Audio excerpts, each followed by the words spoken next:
Okay, good evening, everybody. It's great to see all of you here. I really appreciate your time and presence tonight.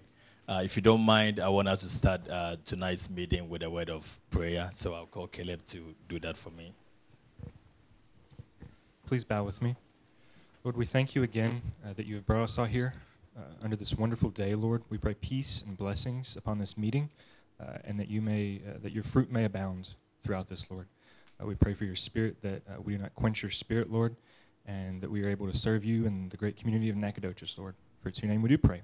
Amen. I want to thank everybody for taking the time to come here tonight. It's 5:30. I'm sure most of you had been to work or had other things to do, but taking the time to come here tonight, we really appreciate it. My name is Leo Mente. I'm the planning director. I'm also in charge of code enforcement, building, and emergency management. Tonight, I want to acknowledge the presence of some few individuals in here. We have our city manager in here. We have one of our council members here as well. And we have some directors from the city also representing here tonight.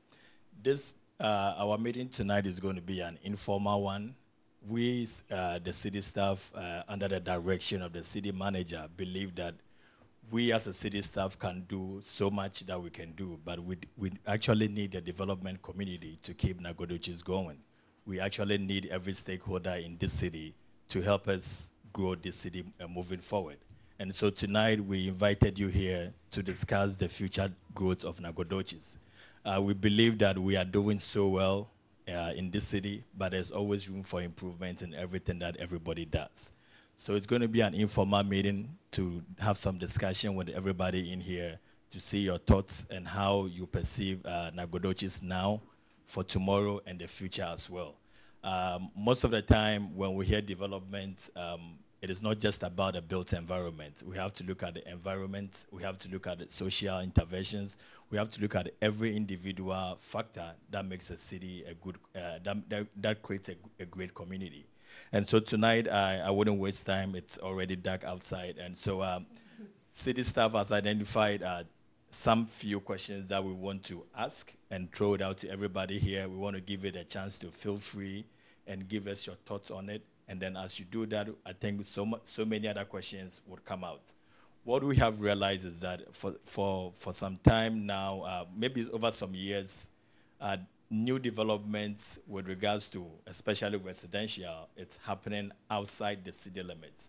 I'm not saying building in the county, it's a bad thing, but as city officials, most of our regulations are restricted within the city limits. We would like to know why development is going outside the county. We would like to discuss with you your challenges, and we would like to discuss with you how we can partner with the city and the development community to see prosperous growth in Nacogdoches, especially within the city and even outside the city as well. I think the city does well of collaborating well with the county. I believe we even have utility lines extending outside the city limit. So we are not opposed to growth outside the city limit, but we also want to see development within the city limits. And so to keep this starting, one of the first questions that I will want to throw out to you is what do you see as the vision for Nacogdoches and as individuals in here, based on what you do for the city, based on your individual tasks or jobs working within the city or outside the city? What is your vision, and how do you incorporate what you do into the vision that you have for Nacogdoches? So if you're a real estate developer, what is your long-term vision for Nacogdoches, and how do you incorporate your day-to-day activities into such a vision for the city? Informal meeting, I have Caleb here. He'll be taking the microphone out, and as you give us your thoughts on it, we'll be taking down notes and be discussing. So the first question, once again, is in your day-to-day activity, do you have a long-term vision for Nacogdoches? And what are some of the things that you do in your day-to-day activities to help achieve some of the vision that you have for the city? So if you are willing to start this question, we're going to bring the microphone to you and then we'll kick it up from there.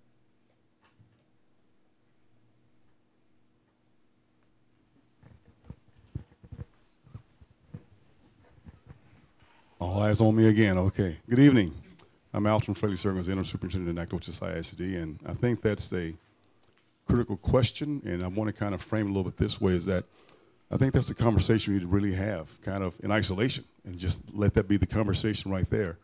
What is our individual vision is one thing. What is our collective vision? What are the negotiables and the non-negotiables? What we're willing to do to make it come to fruition. I think that we have a lot of assets. This is it's my hometown. I've been going 35 years, but I'm back now, and I really love the energy that I'm hearing. I love working with Mr. Jeffers there. We've had some great conversations. And that's my question is, what is our vision? What is our vision? We each probably have some preferences and things that we like, but I think the energy is going to come when we really have a conversation and really articulate a shared vision and aspiration. And then what are we willing to do to make that happen? Personally, my business is teaching children. And I love the idea of a family-friendly place. I also know, though, that we're not just full of families. We have single folks as well. Want to have fun, want a very safe, vibrant community with a lot of different things to do that add value to our lives, and not only that, but also to the lives of the folks around us.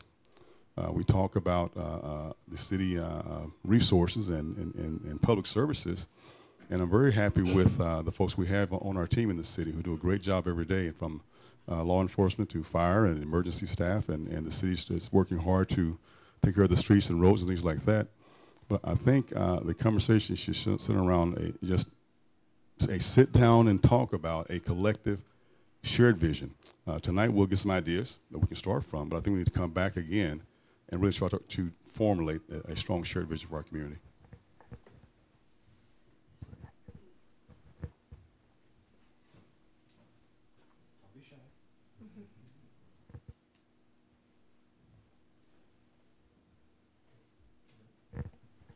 So when I talk about vision, please, if you don't mind, do we have some housing developers in here?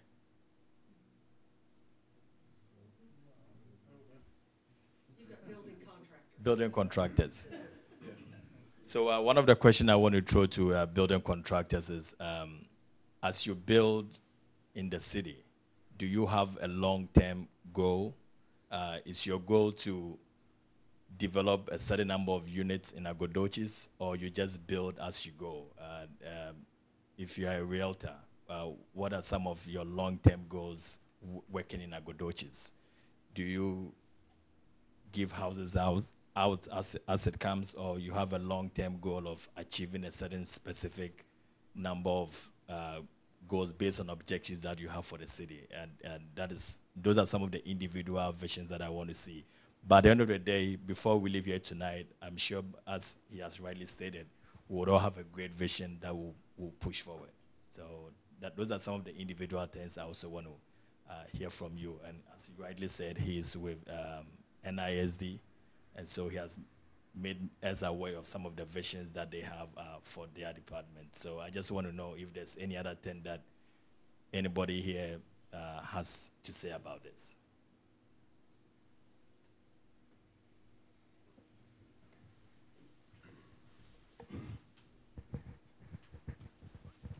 Since nobody else is speaking up, I figure I might as well throw my 2 cents worth out. I've been quietly campaigning for Nacogdoches to recognize that in 1936, with the Texas Centennial, Nacogdoches was a big deal. With the Sesquicentennial, most of Texas didn't know Nacogdoches existed. What does Nacogdoches want to claim for itself come 2036? We need to start planning now. If you want to have a nice tree-lined boulevard on North Street, you're already about 5 years behind schedule. But there are a lot of things that can be done if we've got some vision, if we've got some ideas to work with and work behind. Shortly after Texas became a state in 1846, the cities were reorganized, and Nacogdoches changed its city boundaries to be a 1 mile square located centered on the square. That gives us a really nice chunk of Nacogdoches that we need to really work towards bringing up to the level that we want Nacogdoches to be. And once we've got that core done and we can bring people in and say, this is Nacogdoches, then we can expand out from that and start getting all of Nacogdoches County up to where we'd like Nacogdoches County to be if we had a magic wand and could wave it. As it is, if you had $1 billion that you were given to spend in Nacogdoches County, you could spend it and never know it was spent. If you spent that $1 billion in that 1 mile square centered on the square, suddenly you would have the Nacogdoches, the sense of place, and the ability to build forward from that.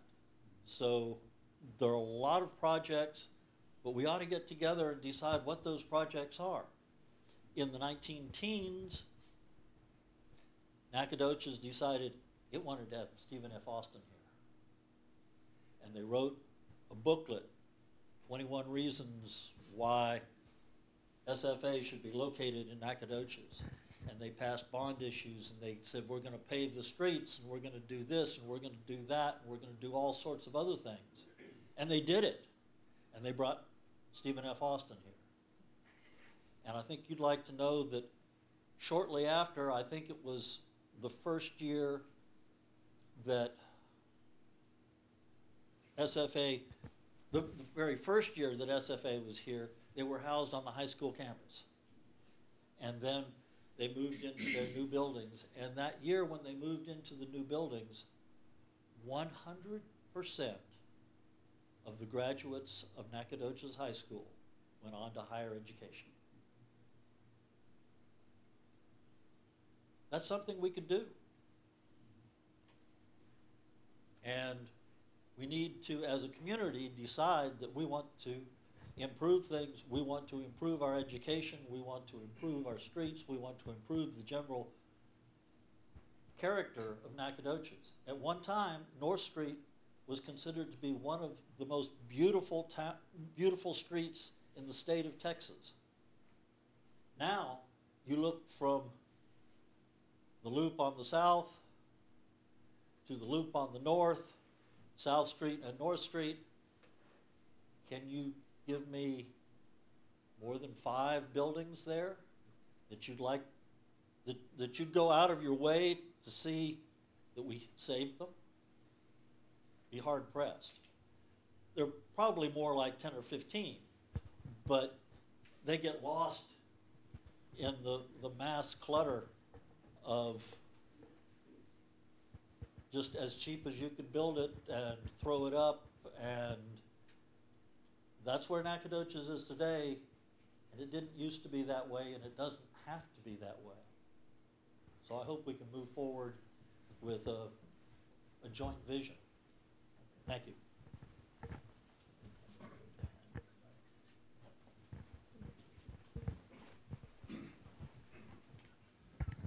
Thank you. I'm Alvin Stanlin. I'm a builder here in town, and wouldn't want to take anything from the previous remarks. I've been building here in Nacogdoches for almost 50 years. I build right now about 1 house in Nacogdoches and 10 houses out in the county, and there's probably a reason for that. We do not have subdivisions. They're hard to come by. I think the city, Jim, ought to just go ahead and pave some streets somewhere and give us some lots to build on. But if you've got the money, we'll just do that. That's hard to do also. I think the city of Nacogdoches has a few definite purposes, and I usually count them on one hand. And that's fire protection and police protection and streets and water and sewer. That's kind of a nucleus of what I think that the city of Nacogdoches ought to do. In addition to that, I think the city of Nacogdoches needs to really, really work hard on jobs. Jobs that's not here now.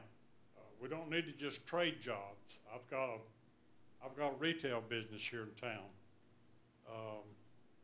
Had it for 25 years or so. Another retail store just trades money. We just take it from you and give it to you. It don't really bring that many new jobs to Nacogdoches. We need manufacturing plants such as NIPCO down here, which has gotten smaller, not because of your fault, but it's gotten smaller. Our number of jobs in Nacogdoches, in my opinion, is the number one thing we need. As far as any department in Nacogdoches, I could, maybe stand here and gripe at David in the city inspection department. I don't have any gripes about any of those. They're all good people working for good purposes. And when I go to them with a problem, I usually find they got one bigger than I got. But just recently, as you know, I'm clearing a lot here in town, and of course we can't burn. Fire department won't let us. Keith won't let us burn, and it's his fault. But the man hauling the brush off says, "Where am I going to take it?" Well, take it to the neighbor's lot. No, that don't work either. Take it to the city. They don't want those dump truck loads of stumps and logs out there at the city dump. They'll take some trash out of your pickup, limbs out of your yard.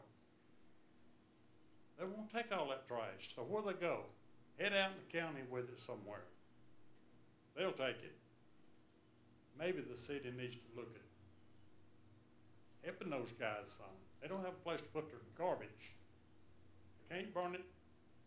We won't take it at our city dump.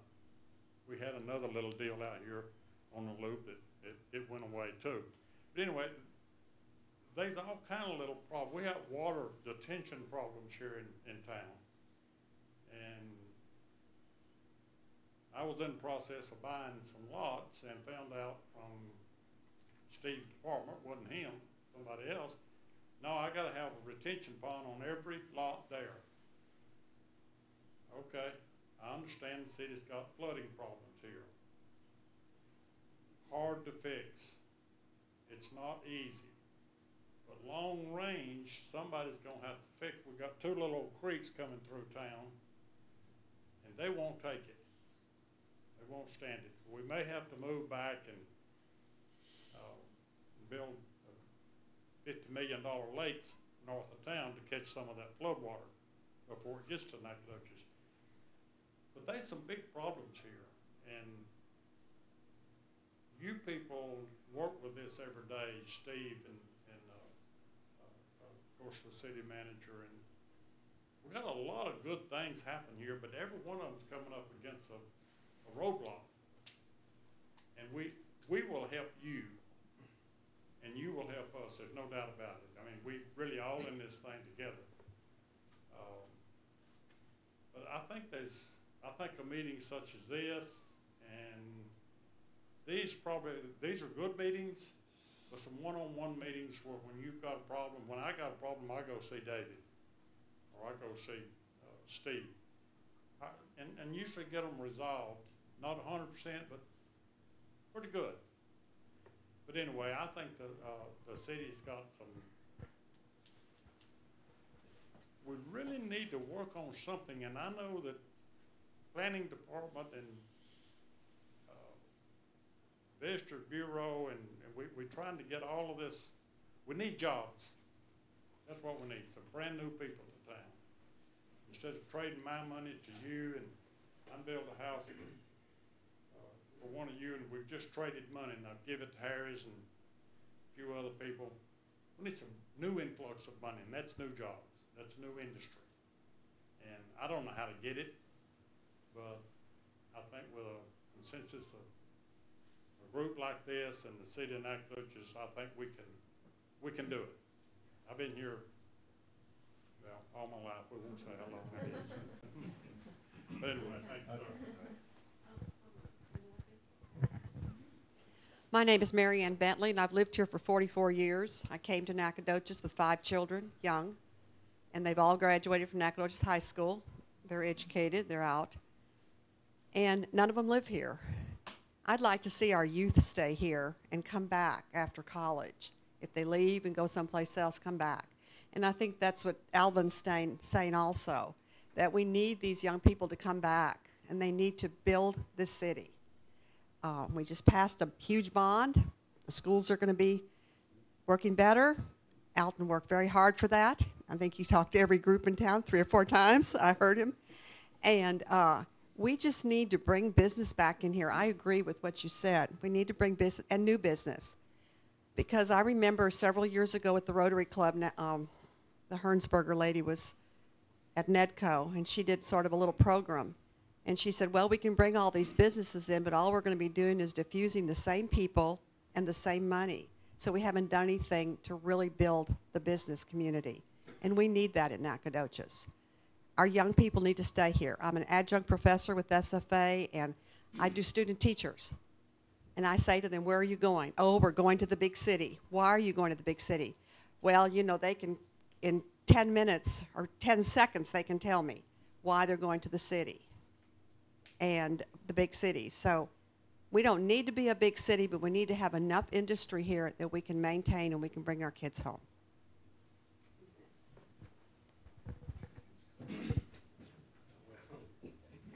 My name is Jeff Davis, and I have determined that you do not need an attorney at this meeting, so I'm going to excuse myself. I'm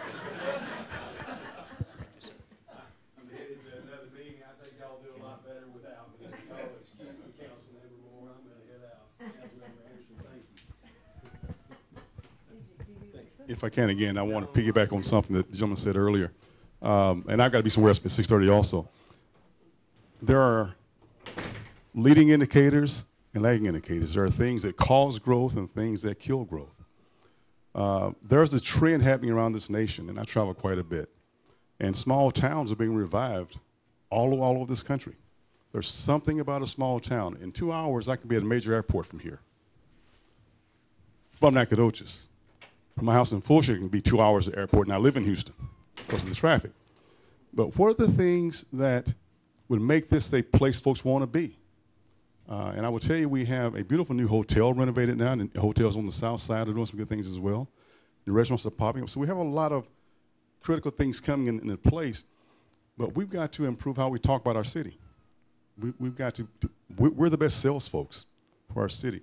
And I think that we need to kind of make it a practice of speaking only positively, not dishonestly, but positively about our town. But also look at what are the things that, when you travel, what do you like to do? What do you like to see? And do we have those things in Nacogdoches? And I tell you, we're a lot closer than you realize. A lot closer than, I was in Franklin, Tennessee a few months back, and gorgeous country. But we have as much as they have. But we don't talk about it. It's about packaging it together, selling it to ourselves, and just helping folks understand we have a lot of good things going on. But what are the things we can talk about and to talk more about? Where this is a place you want to be. It's about that sense of place. It's about there are places, folks, that want to be here. And when people want to be here, industry will come, jobs will come. In my old school district, they just enrolled their 80,000 student last week. When I went, it was over 50,000. Katy was prairie land. But folks decided that's where they wanted to be for the school system, first of all. And we're in the process of getting that reputation back where it needs to be here. Not only that, they made it easier to do business in the city of Katy and in places around. And they had some, not really zoning, so to speak, but some shared agreements of development and what you would do that would lend itself to attracting folks to the area. And so let's have that kind of conversation as well, and just put together a package of what we have, realize what we have, and think about what's missing in terms of, if I were looking for a place to go to visit or to move to, what do I want to see? You all can answer that question. And then lay that next to where we are with Nacogdoches right now. And I think we may be a lot happier than we currently are. We have a lot of good things to celebrate. And I think that attitude can be very contagious.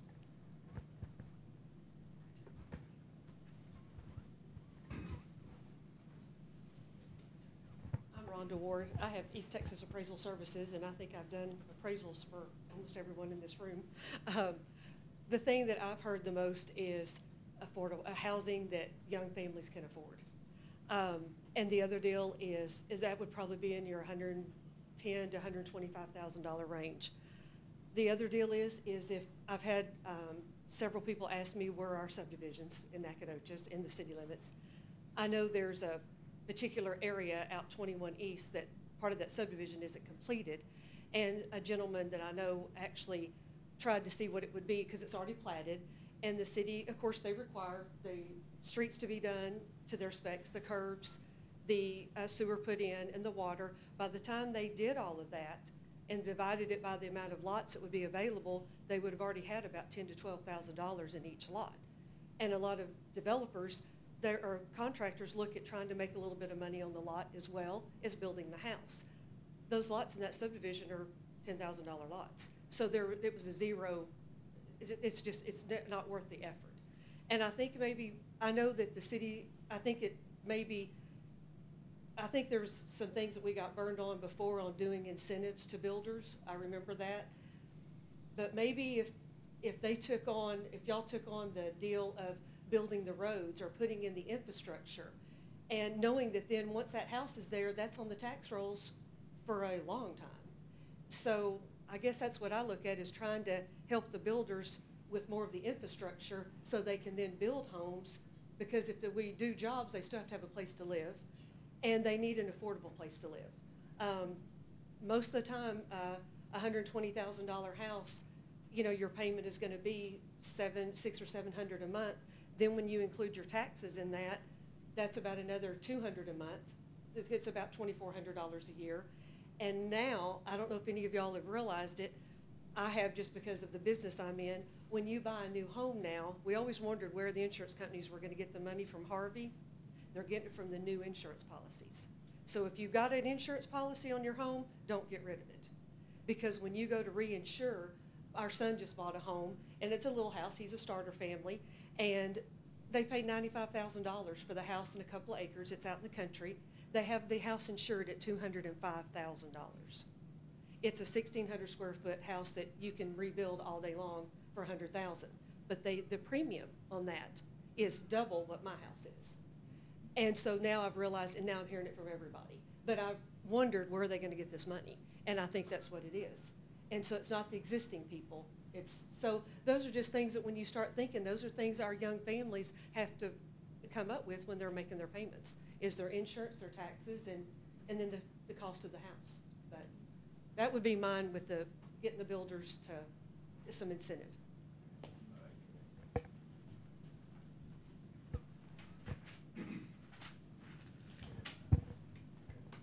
Well, thank you for your contribution so far. I came here with 3 questions, but looks like you guys are so smart, you already answered all those 2 questions that I have left. But I'm still going to say it anyway. So my second question is, I've taken a broad vision, broad goals, and broad challenges. At this moment, I'm the director in charge of planning and development. I want us to zoom in to developing in Nacogdoches, building houses, building subdivisions, seeing quality buildings, seeing beautiful landscaping, nice sidewalks, making a community very livable. Let us zoom in, and then when we started this meeting, we titled it the stakeholders meeting, because we believe that everybody in here has something to do with development in the city, whether buying a house, building a school, selling houses, working as an electrician, working as so many things that has to do with development. So I want us to zoom in, and I know most citizens like this question a lot. What are the challenges you face? Or what are the challenges that we face in the city? Why are we not having new subdivisions within the city? Why are all the houses going into the county? Why is it that we are not getting enough subdivisions that we have had in the past? When you drive around Nacogdoches, we have lovely subdivisions all over. But in the past, probably 5 years, we haven't had a lot of subdivisions coming into the city. So I want us to zoom into this and talk about the challenges, or what you think is the reason why we are not getting enough housing or enough development within the city. So if you can zoom in and restrict our conversation to just the housing component, I would really appreciate that. And I would, somebody take the lead on that. Why are we not seeing the subdivisions and the residential development within the city? Well, I'd like to give our school superintendent a hand, because it's been the schools that have been making a lot of these developments occur outside of the city. The schools are getting back on track, and I think that will have a significant effect on people's interest in living in the city. If their kids can go to a very high-quality school that's not just maybe equal to the ones around, but there's no reason that the schools inside the city of Nacogdoches can't be the best schools around and the ones that everybody wants to live next door to and close to, and that will bring people downtown. We have a number of communities very close to downtown that are either within or immediately adjacent to that 1 mile square that have the potential to be the finest residential areas within Nacogdoches, and it's been the schools that have kept them from doing that. So thank you, and anybody else want to comment on why it's not occurring inside the city limits?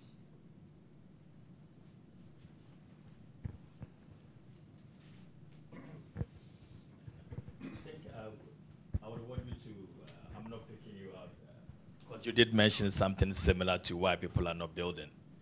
And based on your experience, does it have to do with the value of the cost of the home? Or Yes, the guys here, Alvin and Sam, I think it would be the cost of the infrastructure, wouldn't you think?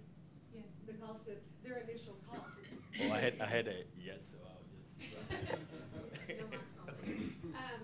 Yeah, it's just,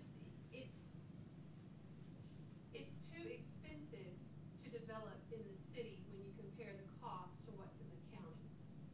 And so a lot of people, when they look at it and look at their choices, they're gonna go outside the city limits because of all the costs involved, not only with development, but also everything after it's built as well. And so to get more inside, you either have to find a way to lower those costs to develop the lots, or some type of incentive that will make them want to be inside instead of outside.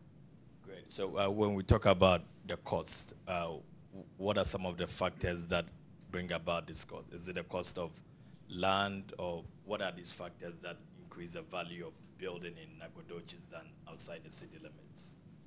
I think it's building the road, the streets to city specs, and then doing the curbs and gutters and all that the city requires, and then putting the sewer system in and the water. And once you do all that, I mean, you spend a very large chunk of money, and you haven't even built a house yet. So then I was saying that we should therefore lower our standard No, I'm just to saying make that people if build. The city could somehow come up with some matching funds. Sure. Or some type of incentive for builders to do this. I know they do it in other towns. I know historically we've got burned on a couple of ones. But I just know the ones that have happened. I mean, I think Colony Creek and Summer Hill are the last two in the city limits. Yeah. Would that be it? Yeah. Summer Hill and Colony Creek are the last two? Yes. And Colony Creek is completely built out. And Summer Hill is heading there. I mean, there's not many lots left there at all. So they do come. But it's just that, but I think were both of those subdivisions incentive subdivisions? Or does anybody, Steve, do you remember? Was How long ago, or the Colony, last one? was Colony Creek and Summer Hill? They were after the incentive was canceled. Okay, I didn't know what that one was there, but I just know, just everything is so high. The cost of concrete, I mean, you could ask all the builders, everything's just went so high.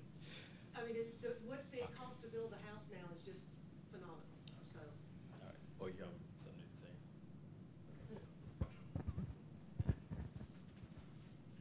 I would have to ask the question, is the cost of concrete any different in the city versus in the county? No, but you're also you're on a county-maintained road that's an old top road. And so if you've bought So land- what you're saying is, if we could just build lower quality neighborhoods, No, we'd be there. no, because That the problem is that the developers are all going outside the city and building lower quality neighborhoods without the infrastructure because it's no, the cheaper. neighborhoods are very high quality.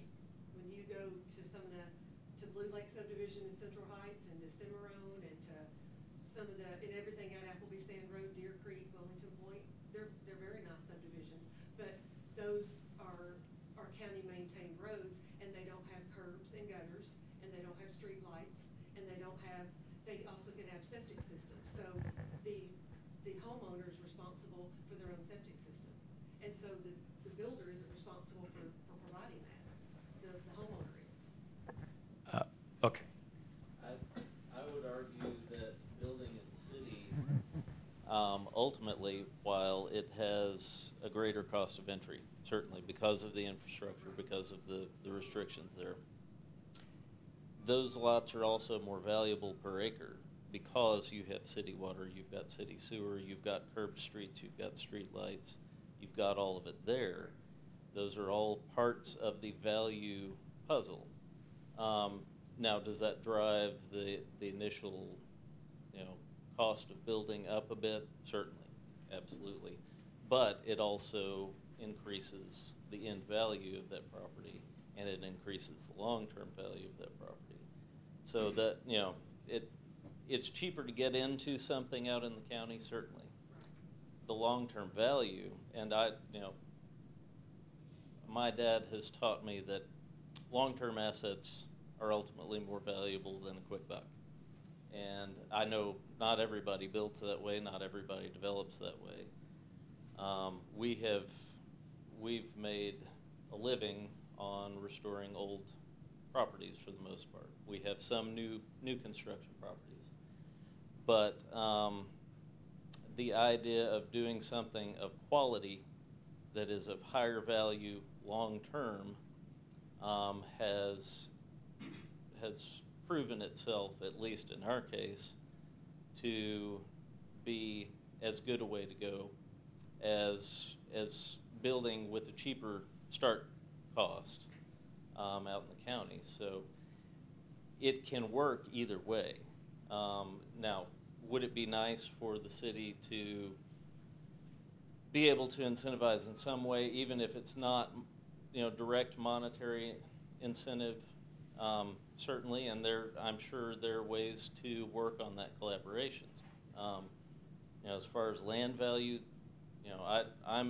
I represent the Southwest Ward, and on the south side of town, both of the South Wards have huge amounts of space that could be had probably as cheaply as land out in Central Heights, if not cheaper than land in Central Heights at this point. And they have close access to all of that infrastructure. So, as far as the infrastructure being a barrier, I would disagree with that. I would say that infrastructure should be a selling point for building in the city. And just a follow-up question. We are not getting lots of infill development. So most of the development it's going towards the north part of Nacogdoches. But if you go to the south side, we have so many vacant lands on the east and the west. Anybody has a thought on why we are not seeing infill development within Nacogdoches? And infill is very important because these areas already have utilities, they have the sidewalks, they have everything to make a good community, but we are not seeing development within these existing areas. Does anybody have a thought as to why we are not seeing infill development? As a city, we cannot only rely on big subdivisions, but infill is also great. I've worked in cities where developers go in, buy a piece of land, clear probably some dilapidated mobile homes on them, redevelop it, and then sell those houses out. We are not seeing lots of that. It's either you build a new house in a subdivision outside the city, or so. Any thoughts on why we are not seeing infill development in the south side, east or west side of the city? Has anybody thought about that, or has any reasons as to why we don't see infill development, especially because we have all the utilities and the good infrastructure in those areas? Does anybody has any thought on that?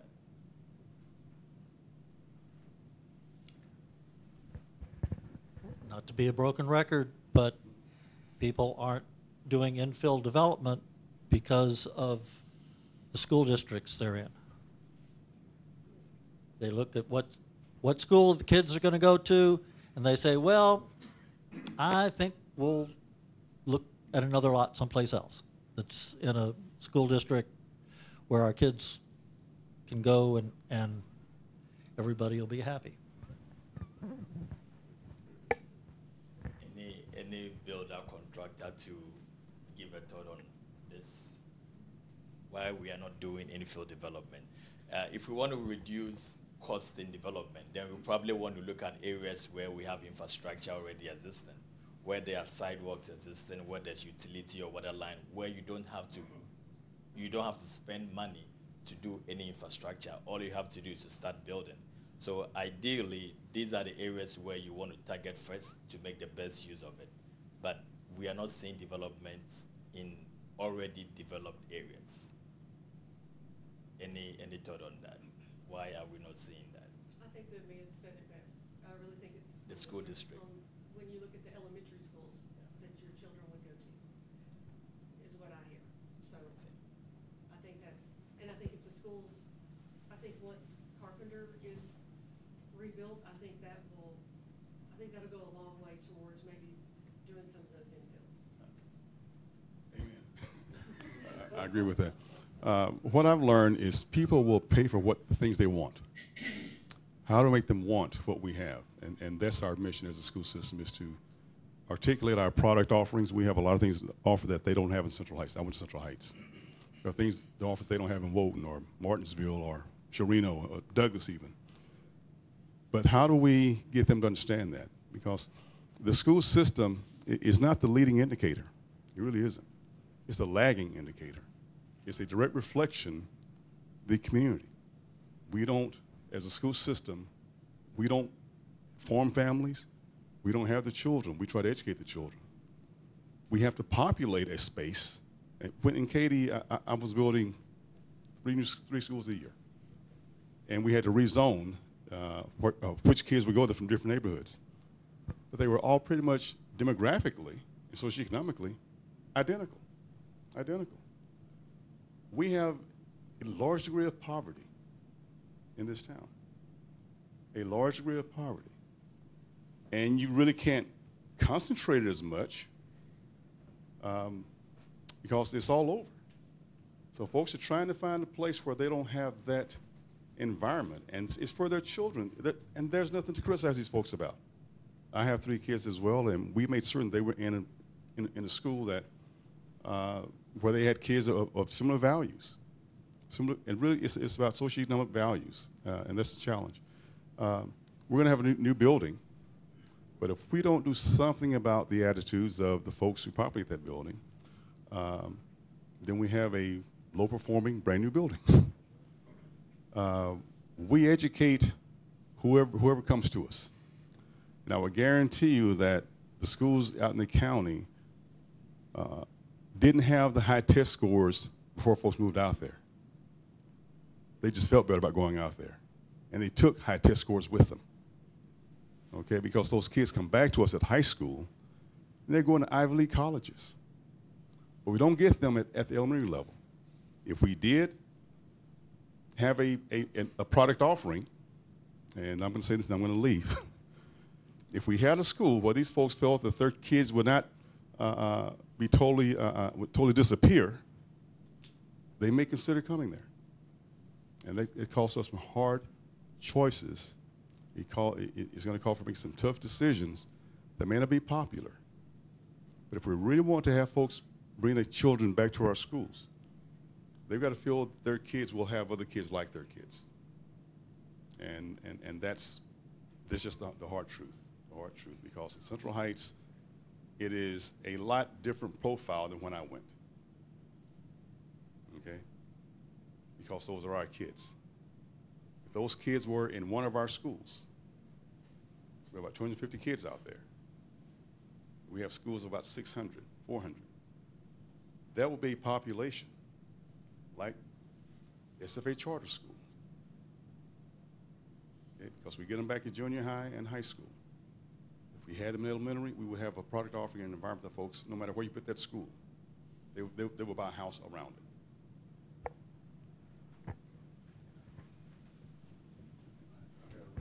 All right, thank you. Okay, do we have a builder or a building contractor here? Okay. If you don't mind, I would like to find out why we are not doing infill development.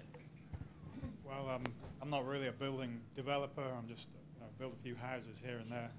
Sam, right? I think the reason we don't see a lot of building further in the infill areas that you talk about is there's less demand. We don't do it because no one wants to build a house down there. There's less what? Demand. And I don't want to start building a house down there if no one's going to buy it. I mean, we could rent it, I suppose, but then, why would I do that when we can build, I don't know, somewhere a little better, that people would want to go. I think Mr. Stanley had the best idea. We need to bring some sort of industry back here, get some jobs coming into Nacogdoches to develop the town. I've been here for 18 years, and it has developed, but it also seems to have stagnated a little. And so if we can find a way of bringing maybe some high-tech jobs here, computer industry, something like that, I don't know, maybe some green solutions. I say I'm just a builder. I'm not in charge of the overall design of the town.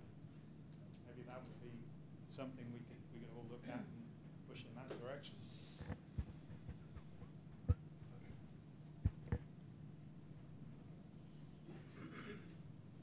Can I piggyback on what Sure. you said? There are a number of things that keep popping up on the horizon.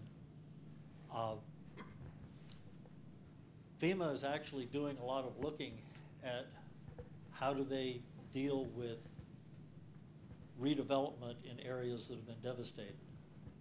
And you look at what happened after Katrina and a number of other, and there were people that were in temporary mobile homes for years. What if we had some factories? Think about the Sears houses from the 1920s, 30s, and so forth. Arrive on a railroad car, and they could put the thing up in a few days. Because everything was already cut to size, and the plan was there, and so forth, and they had crews that knew what they were doing. We could do the same thing here in East Texas. We've got all the supplies, all the materials, and so forth. We could have factories that were producing housing that was being shipped around the country. That would give us some jobs. Another thing that just popped up in the last few days is a very bizarre but interesting idea.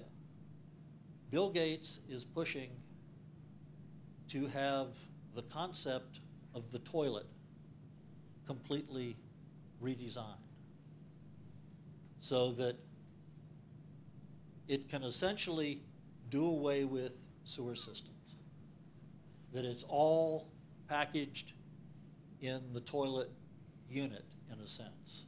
It's all contained on site, and it's not contained on site with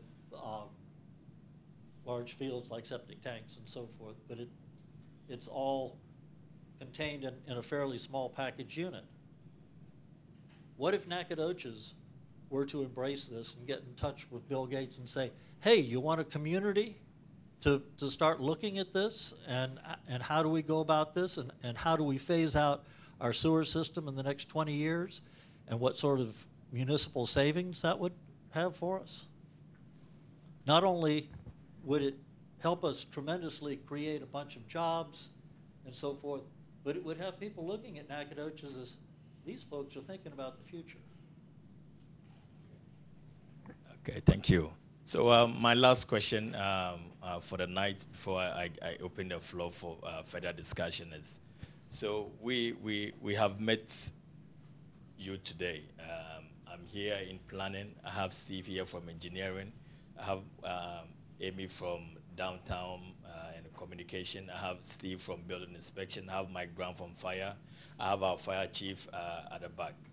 Our question for you tonight is, what can we do in partnership with the community to see changes in Nacogdoches with regards to, first of all, my main emphasis will be on infill development and also seeing more development within the city, not just any development, quality development within Nacogdoches.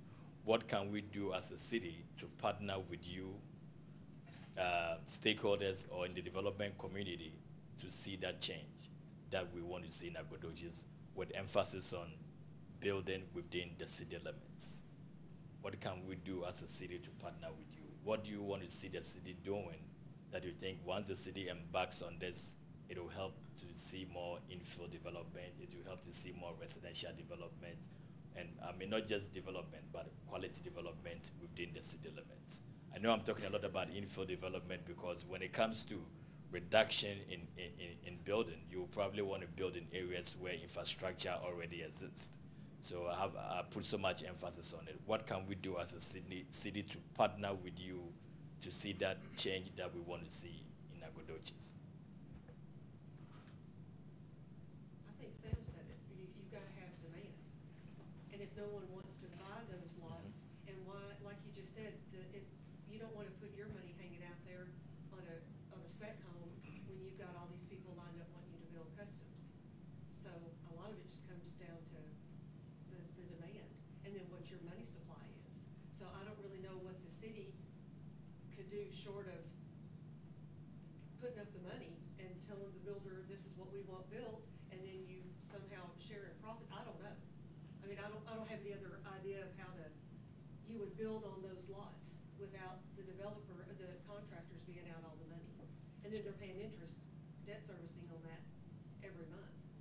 And I think you did talk about cost in developments. Yeah, and I understand yeah, that would make sense in because that part, okay. the curbs and gutters are there, and it's houses that maybe have been razzed, or there just never was a house put on that lot, and the lines are running right there. I can see that. But then, like you said, a lot of it is demand of who wants to buy a house over there. And as far as getting financing on that, I will say that's anything in the city limits. Most all your lenders and underwriters, they really like to see city limits. They want to see public sewer, public water, fire protection, police. They like the city limits. So there's never really an issue there on financing. Okay. I hate to be hogging the mic tonight, but in reference to some of the things that Jay said, Jay's neighborhood is a perfect example of what should be the finest neighborhood in Nacogdoches. It's got a few really spectacular old Victorian homes. It's got a lot of vacant land, and it's got a fair number of more recent houses that have been allowed to slide. If the city were to take an existing neighborhood like that and do a study and a plan that showed all the developable land that's there and a plan for how it could be encouraged to develop, and unfortunately the school system is left, but have the school system make a commitment to the school in that neighborhood as part of the city's plan for that neighborhood, and get the derelict lots cleaned up. That's something the city could help with. But basically have a nice plan just like a developer has for a plotted community and so forth. And these lots are available at these prices and so forth. And these people down the street are in the process of renovating these houses, and this person is doing this new construction here. And we've got commitments from the banks to be able to lend in this area. Suddenly people start looking at it. So still on the same question, what can we as a city do to partner with you to encourage development within the city? Any other thoughts on that? Because when it goes to the challenges, we had quite a few. So you have your challenges. What are some of the solutions to the problems that you face during the development stages? Is there anything that we can do as a city to help in us as much as we can? Unless, of course, you want to say the city is doing great. It is not our fault. We are doing well. If anybody wants to say that, we'll be happy to hear that as well. So, but if you don't say that, then that means there's a problem out there, and we are offering ourselves to you to see. I'm not promising any money or anything, but I'm just saying, please voice your opinions out.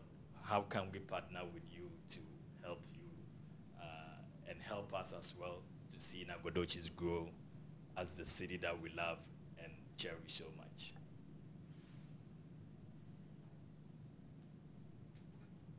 See, that means you are doing a good job.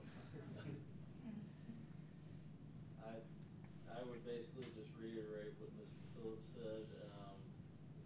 The idea of maybe starting in a small area and doing a survey of what is available, both undeveloped and renovation potential, because there's a huge amount of renovation potential over a large swath of Nacogdoches, certainly in the southern half of town.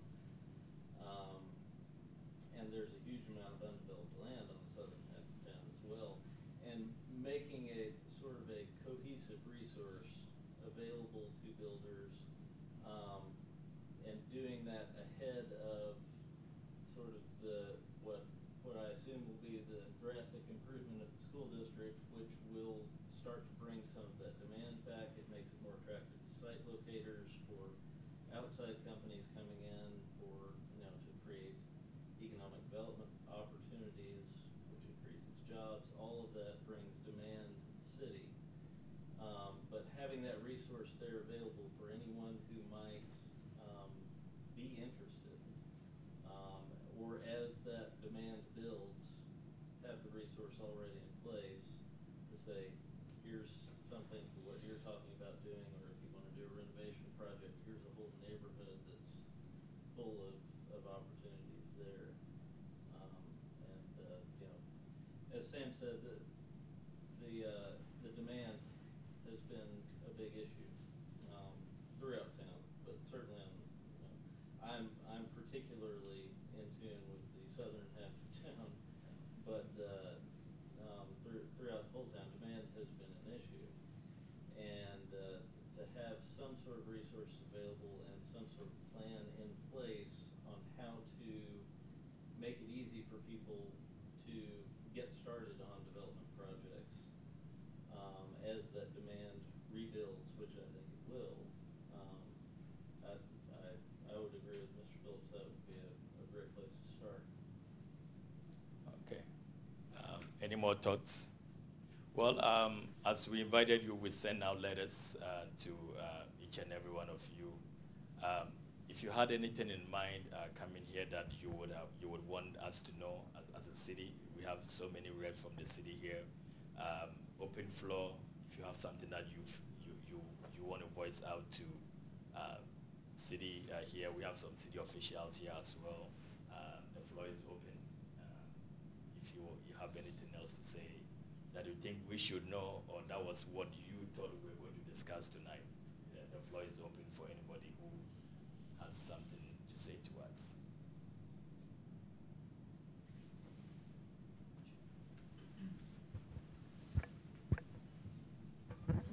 My name's Jim Burris. I'm a real estate salesman.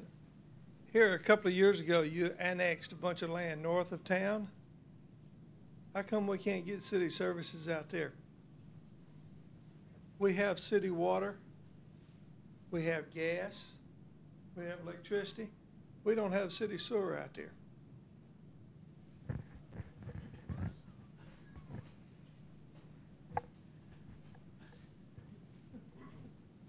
This is a question where I would have to research and get back to you.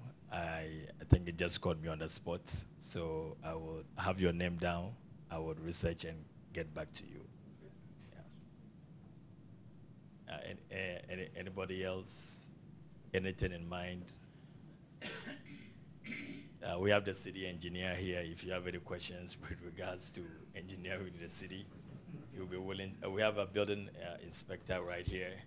I'm sure Keith has already had his share already about stuff in the city. So fire is also here. So if you have any concerns that you think any city official should know, please voice it out, and we'll do our best to address it. Okay, at this moment I'll call on David, our building inspector, to brief us on the new code that we plan to adopt. So, David, we've been working, or we have worked with the Building Standards Commission several months back, and for several months, and they have voted to recommend the 2015 building codes.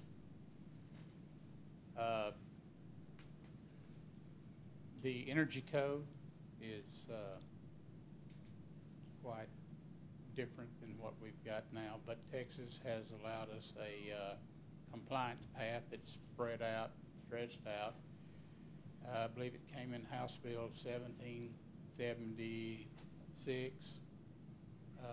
The state of Texas did adopt that energy code, and it'll be here. Excuse me. But I can tell you this, I look at a lot of builders, their homes, and thinking of our guys, I just don't believe they're going to have a problem with this energy code. They build nice homes. They build well-built homes. Installations and materials, just the way they build. I don't believe you'll have a great problem with this new energy code. But we're not quite ready to have it to the commission yet. We're in the process of working on the ordinance to amend that. It's taken a little while, but we hope to have it maybe by the end of the year, first of the year, maybe January at the latest, for the commission to have it to vote on. Yes, sir? Could you have some public meetings that describe what the differences are, so that all the contractors and everybody involved have some heads up as to what those changes are before they go to the commission? Yeah, that is. We don't change it in house. It's always going to be a public hearing before it gets approved by city council. But frequently, the public hearing is at the beginning of the meeting where they're going to vote. And it'd be nice to have it a month or two before they vote to be able to find out what's hidden in this package. Okay, well noted. Jerry, put that down, please. Okay, well, thanks for coming out tonight. I'll once again open the floor for final thoughts. If you have anything to share with us, anything you think the development community should know, please, the floor is still open. And seeing no more comments and no hands, I want to thank you very much for taking time to come here tonight. I believe it's your love for the city that brought you here tonight, and we really appreciate that. We want you to know for a fact that we as a city staff and city officials or city employees cannot work in isolation. We depend on you. That is why we always say the best approach to planning development is to start from bottom up. And we believe that citizens are the first point of contact to ensure good community development. And so as we have started this, we hope to get in touch with you as much as we can. As city employees, we are always open. I think as I had somebody mention about having a one-on-one discussion with city employees to address some issues. We are always open. We have an open door policy. So if you have any concerns, please get in touch with us, and we'll be willing to help as much as we can. This is just the beginning. We hope to discuss more with you. Everything that has been said tonight is well noted. And as time goes on, we would like to update you on how things have gone from here. It is our goal to see quality development. It's our goal to see improvements in Nacogdoches. We are doing so good as a city, but we always believe that there's always room for improvement. And so we really appreciate your presence here. If we call you again next time, we hope you would gladly come just like you did tonight. And once again, I want to say thank you very much for coming here, and we hope to see you again soon.